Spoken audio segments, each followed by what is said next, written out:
That inspirational talk with Henry Dimbleby really set up the next panel discussion. We have tried to ensure that our sessions all speak to one another, and this particular one, Precision Wellness, Tackling Obesity with Genomic and Epigenomic Innovation. We have a wonderful cast list for you.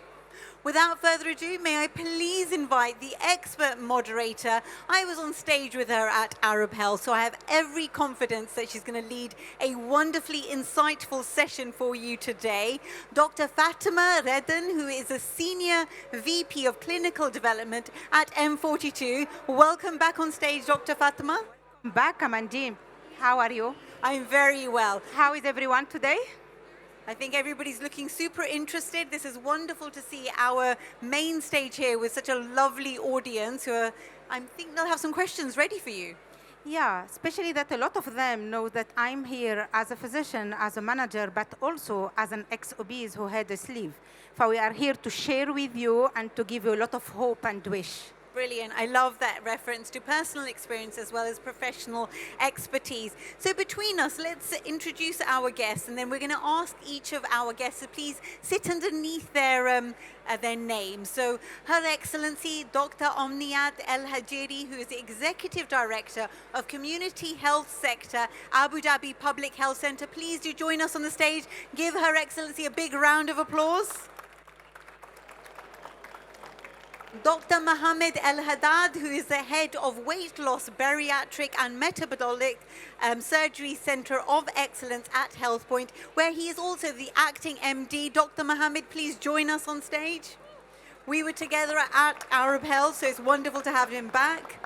Bodo Al-Kaf, who is a senior bioinformatician, if I say that right, at M42. She has a PhD in bioinformatics, I did say that correctly, which is very unusual and to be celebrated here in the Emirati community. So she gets an extra round of applause for Bodo. Thank you very much. And of course, we have Mohammed Ayubi, who's a VP Enterprise Project Management Office at M42. We're very pleased to have you join us here, Mohammed. Thank you very much. And over to you, Dr. Fatima. Please have a seat.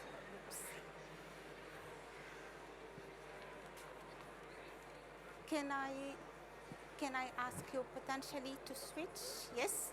Switch. Front of me. As I was saying to you, I'm very, very emotional, to be with you today and speak about and to tackle the obesity. But I'm extremely happy and confident to be, especially in M42, with such amazing panel to tackle it. So kindly prepare your question. We'll have a session at the end. And I want to tell you that our session is live, in the world, and it's also CME also accredited. Thank you. Thank you so much, all of you. When the name of Mohammed Ayubiya came on stage, a lot of applause. I want you to applaud him more because he's here as a testimonial. Famo, tell us a little about obesity and about, your path. Thank you, Wait, Dr. Fatima. Mohammed, I didn't hear the applause.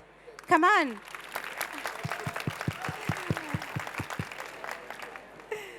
Thank you, Dr. Fatma, for the nice introduction. Thank you, everybody, for coming. It takes a lot of courage for somebody to recognize an issue, right, in general, and to step up and say there is a problem. And all my life, I felt like I was trapped, right? So you have a free spirit. You want to run and do stuff like others, and unfortunately, your body fails you. So you think you can do, but you can't do.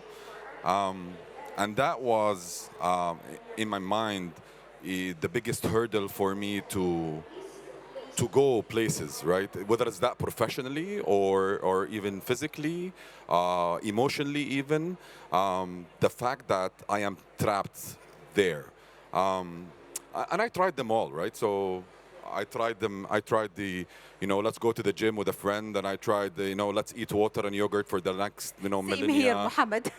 Same here. Yeah. So it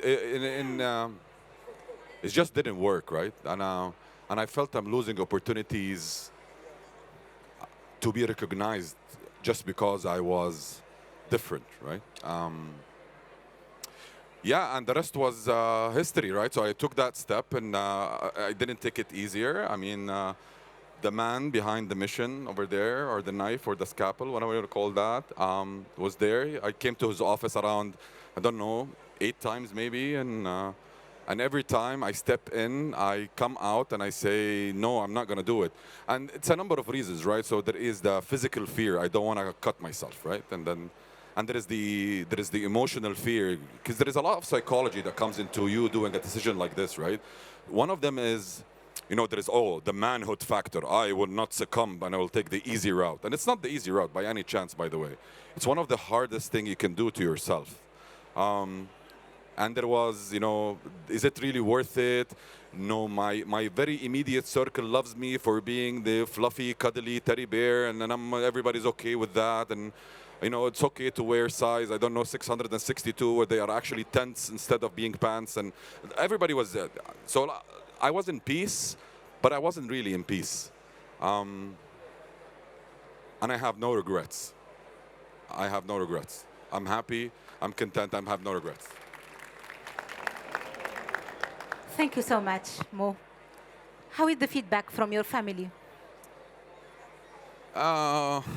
Some are jealous, I guess. I mean, it can't be that perfect, again, I'm just saying. Oh my God, bravo. And some were anxious, some were inquisitive, but the real impact of this surgery is the awareness, right? Now they know that if you try to think outside the norm that you're trapped within, right? And open your horizon a little bit and see there are solutions for people that are addicted to food and are trapped within bad habits. There is a solution. And that solution is safe, and it is done by experts, and it can lead to good results. And it's a process like anything else. You have to commit to it just like you're committing to everything else. Yeah, so it's that knowledge and that awareness that was the most impactful thing of the surgery to my family and close ones. The project was delivered. It was delivered on time. Thank you so much. Thank you. Then let's see, who was the engineer of this project with you? Dr. Haddad, it's amazing to have you here. Since 24 years, I think I'm here also since same time. I hear your name always, not only as a bariatric surgeon, and I think Her Excellency Omniet will agree with me, but in every fight, against obesity, you're in. But tell me, as Mo surgeon, what do you feel when you hear Mo? Thank you very much. It's great to be with you again here. Thank you, Mo, for the introduction. Mo is just a live example of what we deal with as a disease.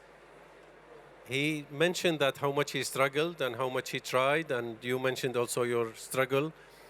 The problem, people perceive obesity as not as a disease, as a lifestyle problem, as somebody who cannot control how much they eat or they don't exercise. Unfortunately, we want to change that. If you don't have obesity, you're just lucky. Just any patient who does not have diabetes. Obesity is no different from diabetes. Obesity is just like any other disease. You don't find a patient with diabetes who will ask for, I will go on diet program only, I will not take the medications.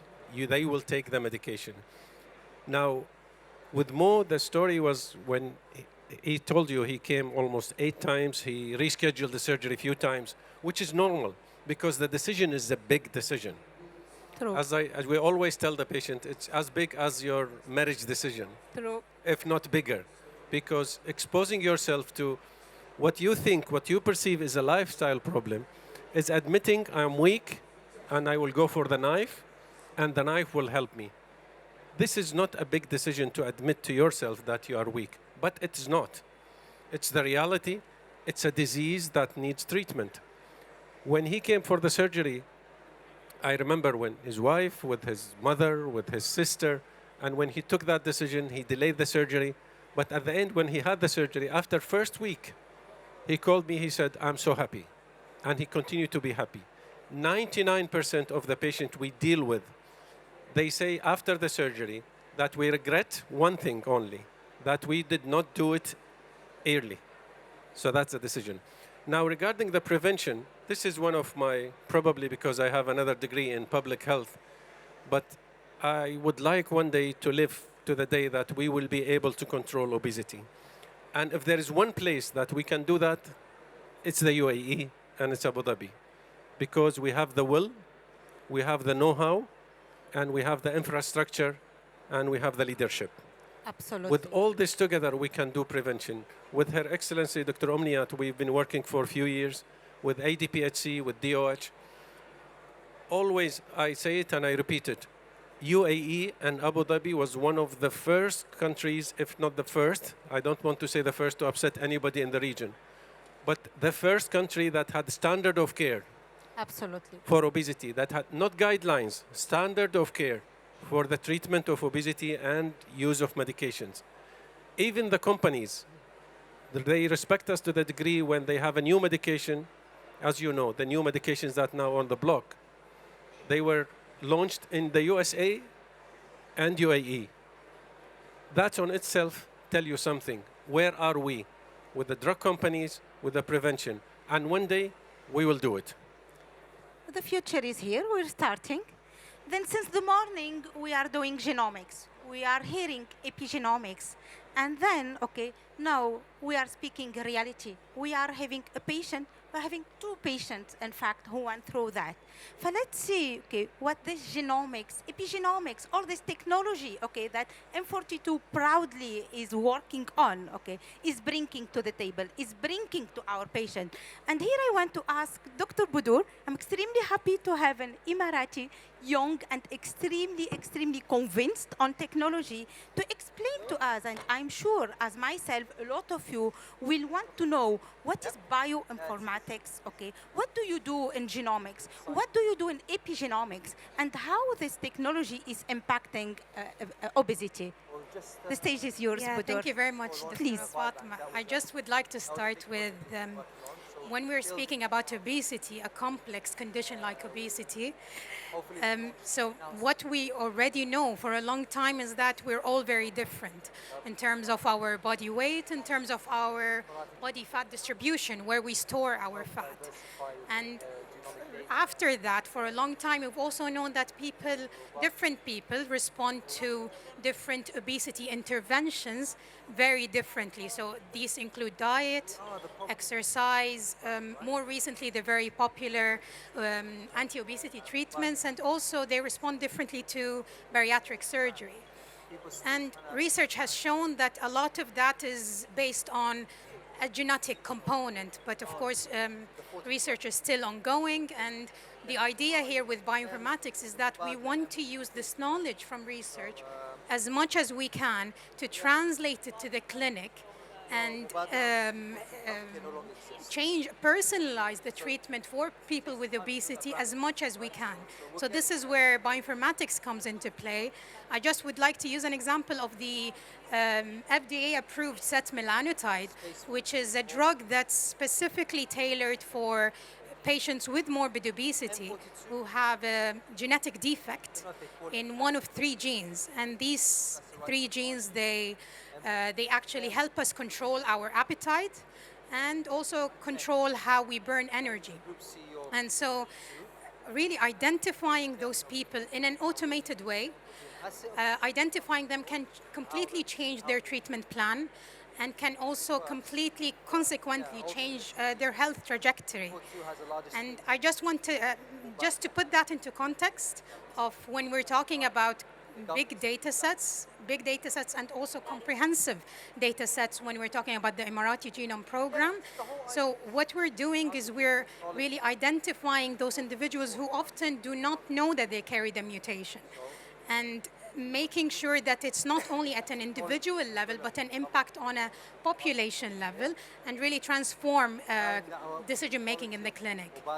And one more thing I want to add is that bioinformatics is not only about identification of individuals, but really what we can do is we can use existing data, whether that's genetic or data, multi-omic data, including also clinical data to predict healthcare outcomes. For example, certain people with certain mutations, they might not they might not get the best results with a certain bariatric surgery. They might need another bariatric surgery. For example, there's a good example with patients who have mutations in the MC4R gene, which is also, it regulates our appetite. It's actually a bit downstream in the pathway. So I'm sure that, I know we have a really good example with Muhammad here today.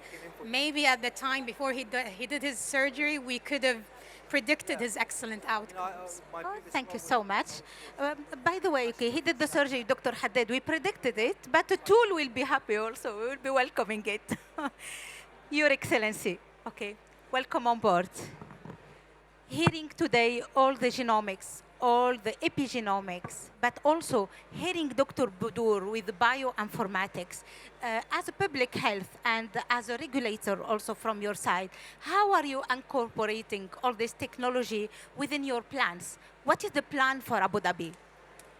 Thank you for the question, and I think this is an amazing opportunity to talk to people that are clearly very interested to stay till this time and listen to the group. So thank you for your time, thank you for being here. What makes the government of Abu Dhabi different is the way we think about things and the way that we feel about health in general. We consider ourselves to be the custodians of health. So when you are a custodian of something, you don't compete. You actually catalyze. You bring the best of every party and bring everything together.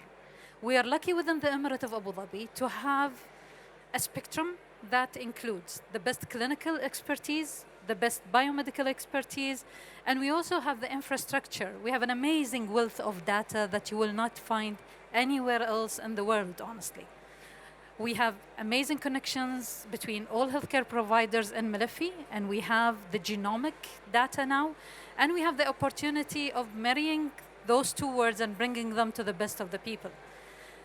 Yet what is even more important than that, we acknowledge the importance of the fact that prevention and prevention and prevention comes first, and that cure is important for the group of people that reached the stage of the disease, and that denial will take us nowhere.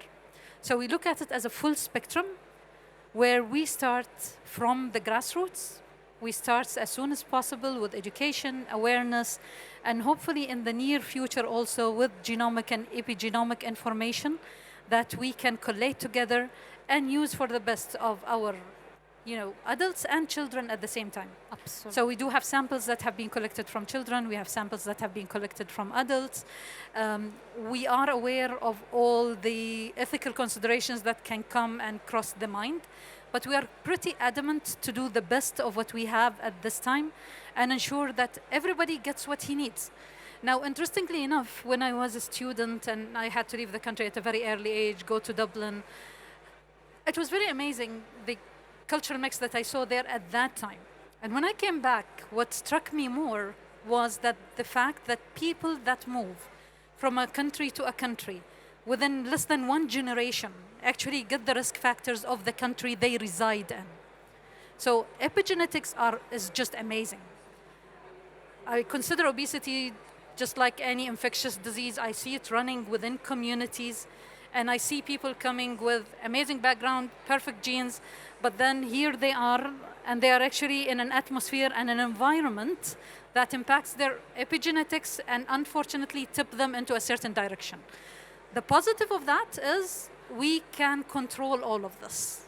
We can control the future, and we can control what we have on the ground now. So if anything, I want to leave you with a very important message. Department of Health, Abu Dhabi Public Health Center are custodians of health. We are here to enable, glue, catalyze, bring the best of everybody, orchestrate all of that to the benefit of our people. And that's every single person that lives on the soils of the Emirate of Abu Dhabi and UAE to that effect. Thank you. That's just amazing, Your Excellency. One sentence you said and one word was really important, and I'm sure it comes to the head to everyone, with the ethical consideration. as soon as we speak, in fact, technology, genomics, okay, everyone is hiding and saying, okay, ethical consideration.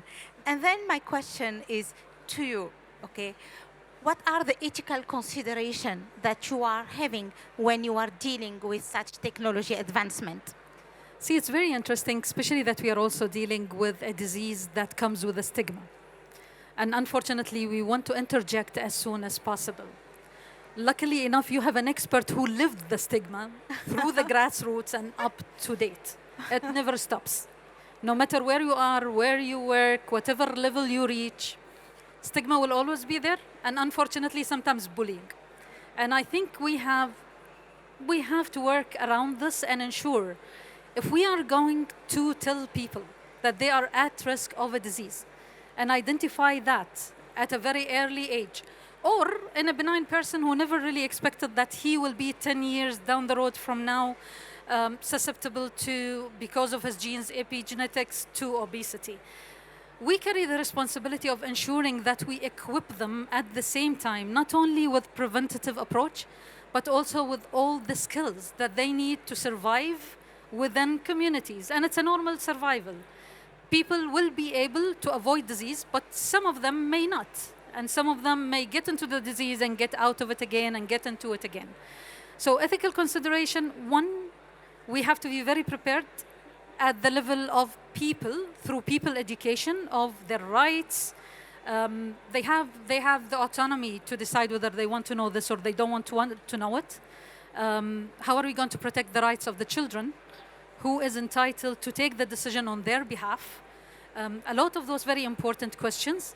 But on the other side, we carry also the responsibility of training people that are within the healthcare sector on providing not only the information, but also providing those people with resources, programs. What do they do to basically deal with their challenges and their risks?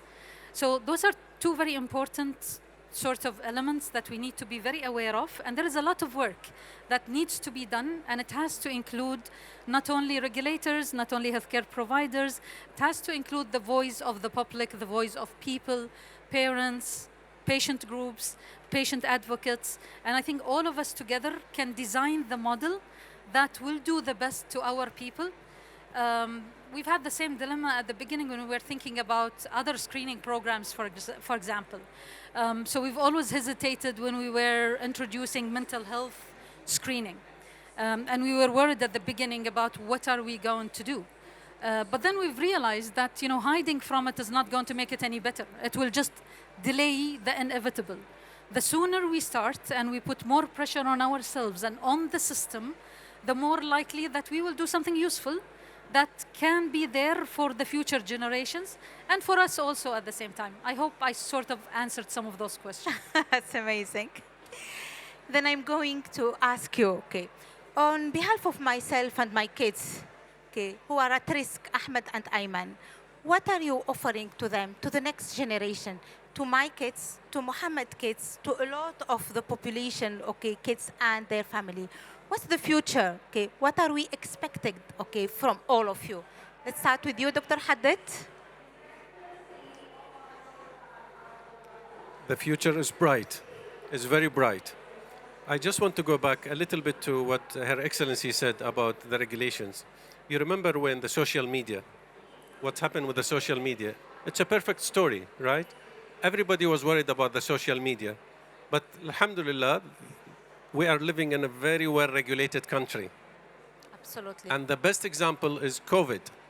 During COVID, those of you who don't know, we were #1 in the response to COVID. And it was under the leadership of Her Excellency that did an amazing job. And Dr. Haddad was swabbing patient. But it's no comparison. But during COVID, the social media was going crazy. But we were very well regulated here because we thought about it. Not us, the government, the leadership thought about it. And I'm sure with the Genome project, with epigenetics, the government had thought about it. You asked about the future. The future is bright.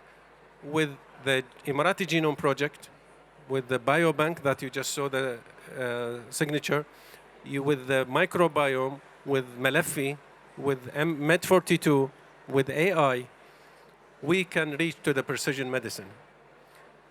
It would be ideal, and it will be in the future, that when Muhammad walked in the clinic, I will tell him, Muhammad, you will have great results with this operation, or you, Muhammad, you will need that operation, and the result will be there.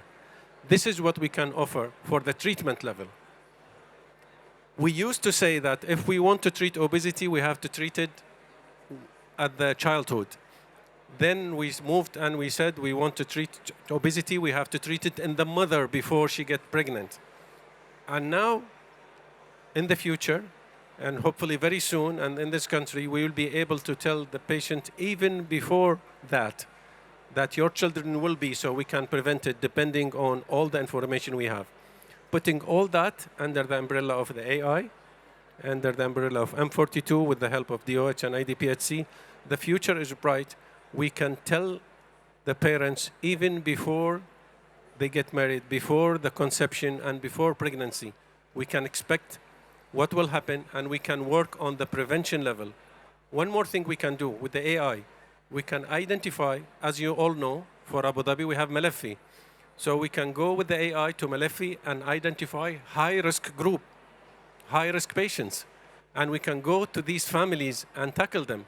Dr. Bidur was telling you about the MC4 deficiency. Unfortunately, some of those patients, we have a family in the UAE, had surgery, and surgery didn't work. And then we discovered in our center that these patients, they had MC4 deficiency. They needed the medication, so we started them on the medication. So that's the future. The future is a precision. The future, as I call it, a GPS to tell you where do you start, where do you end, where will be the congestion on the road, and what are the alternatives from here till the end. Looks brilliant. Thank you. Tell me more about the future. Yeah, so the future, speaking as a bioinformatician, really, just to reiterate, maybe obesity is really not uniform, and it probably consists of different subtypes. And each of these subtypes have a specific genetic, proteomic, metabolomic, even the microbiome could be very unique in each subtype. So what I see for the next step, inshallah, is really to use multidimensional data, multiomic data, to precisely define those obesity subtypes. And maybe those subtypes can be specific for the Emirati population. It could be different in each population. And really highlight which biomarkers, they could be existing biomarkers, that can differentiate between those subtypes the best. And of course, there's a big room for discovery. We could be discovering new biomarkers that we can put in the clinic, inshallah, in the future. Thank you so much. Dr. Omniyat, please. I think if I say anything, it's eternal positivity, because that really makes a huge difference. I think we are at a stage where we're bringing the best of the two worlds together. So we basically look into population health and improvement of population health, but with hyper-personalization and with personalized prevention. That's where omics, genomics, epigenetics, and everything else comes. But we've started the deep dive. We've started looking into our population, looking into the data of obesity and overweight, looking into the different patterns between different nationalities, different areas of the Emirates, different age groups. And just knocking on the door there, being able to start to see the areas where we will need to put more support, I think will transform our approach. We've spent multiple years doing a lot on the ground, and I think we've done multiple generic interventions, and it's really the time to transform into targeted, focused approach on people to give them what they really deserve, whether it's prevention, whether it's initial support for treatment, or whether it's actually access to care, proper access to care where they need medication and they need surgery. So the good news is it will always be positive. We believe in change. I strongly believe in the power of the human being himself. And I think depending on people, leadership within their communities, whether it's clinical leadership, community leadership, a mother in her house, a father in his house, a student in one of the schools. I think the change can come from individuals And having a government that supports that and bring people together is an amazing bonus. But the continuity has to come from within. People have to make their choices and have to carry responsibility for some of those choices. And we should be there to enable them to reach what they choose to go for. Thank you, Excellency. Mohammed. Doctora, I think it's really exciting, right, to think about the capabilities that we have to unlock, right? It's like think of a map and think of an area and say there are 3 people with this particular disease and I can cure them. And I can do that before even knowing that they exist, right? So this is extremely exciting. But I want to take a different approach to this. I think the future should look into, and it's positive for sure, the emotional maturity of people, right? Because again, we are locked into a vicious cycle of stigma where whether it's big and bad or big and slow or this is not good and you're taking shortcuts. So that emotional maturity of the society itself, right, and the community of seeking healing, and this is what it is, it's healing. Seeking healing from that disease to take you to a better future. So that is the thing that I think we lack, but we are going there. And we should talk more about, and we should be open, and we should allow men and women of different age groups to openly express their vulnerability about this and connect with them and enable them to choose what is their desired state, what is the future they're looking for. And if we, allow them to speak, and by that I mean no limits from being judgmental on what they seek, I think that liberates them and the system and the regulator and the healthcare provider to take the appropriate measures, because now you have a baseline that is welcoming to the solution. Because even if we come up with a solution, from an ethical consideration perspective that you just highlighted, is why are you coming to talk to me or send me a report to tell me that my future kid is going to be obese? On what basis you're telling that? And the fact that the connotation of obesity is, oh, it's a negative thing, or it's a shame to your family, or because you're from a sports family, God forbid that somebody's obese.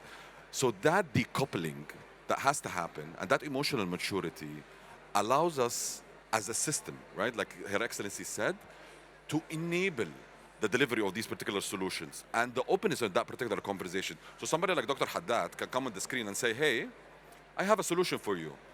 From prevention to care, but you need to come forward so I can talk to you. And then I can guide you. And that conversation and that dialogue, once it happens, I think we as a society and a system will be definitely in a better place. And I think the future is positive in that regard. Looks like it's a brilliant future who is waiting us. But again, we speak prevention today. We're not speaking only care. Yes, Her Excellency, we agree all together. But let's also go back to what you said about awareness, about education. Technology is here. Leadership is here. I mean, M42 and UAE is the best place to have it, but we need a lot of education. We need a lot of also community awareness. And today, tomorrow, after tomorrow, this conference is also the right platform to enhance awareness. For kindly, whatever you heard today, whatever is the key message that you have with you, spread it around you. Obesity is still today and tomorrow, for the moment, at least one of the major public health. And we need to fight all together. For kindly, we ask you to spread the awareness around you. I would like to thank you. I would like to thank all our speakers and invite you to stay with us for the next 3 days. Thank you so much, everyone. Thank you.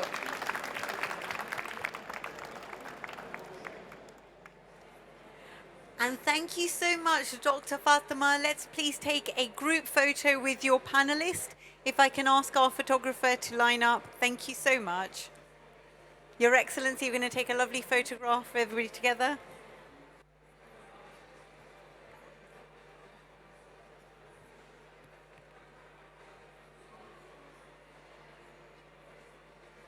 And while you're there, I might jump on and take a photo as well. because I was really inspired by this particular panel. Thank you so much, Dr. Fatima and our panelists. You know what, we're running over in time-wise, so we are going to celebrate your contribution and kindly invite our next panelists to join us. So thank you so much. That was fascinating.